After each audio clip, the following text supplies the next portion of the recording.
naman sa Badyaw, pinakita natin kung ano talaga ang buhay ng mga kamukha na lang ngayon. Meron tayong conflict sa mga Muslim. Ang problema noon hanggang ngayon, hindi pa rin nasusolve.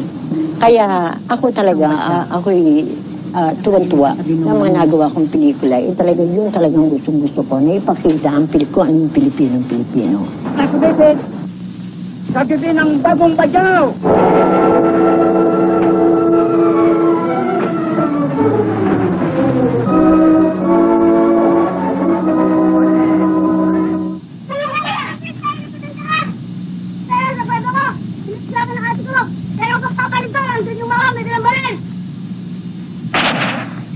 Sa Anak Dalita, ang role ko ron, yung bang, kumbaga sa kanya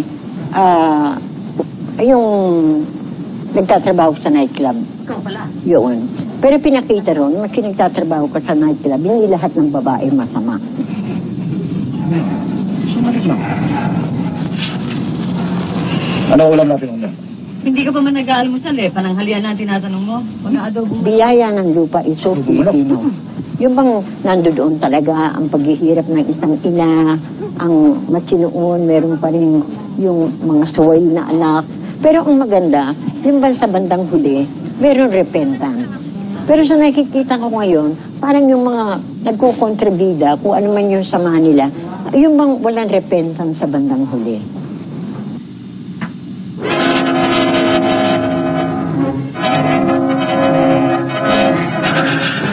Ang 1950s ay panahon kung saan nabuo natin at na-perfect natin sa pakiramdam ko. Na-perfect natin ang lahat na codes at aspeto kung ano ang totoong action film.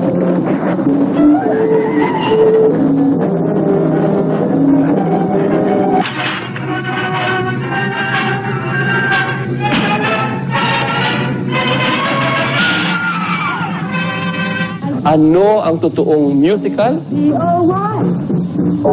I say Bobby. What?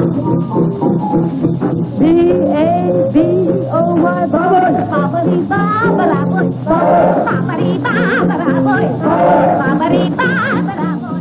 Ano ang totoong drama? Patawarin.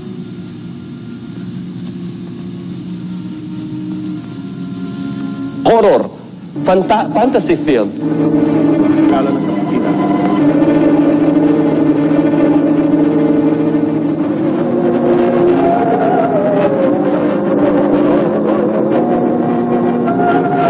I thought then that movies were much simpler. We had so much glamour. Our producers took very good care of us.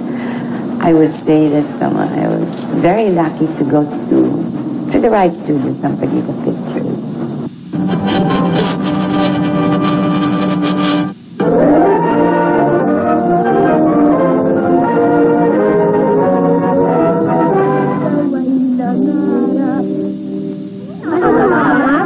Mga damit sa batya ko, talagang napakapilya niya, no? Pilya raw, ang sabihin ninyo'y, Mambong, mambong, mambong, Noon hindi pa uso yung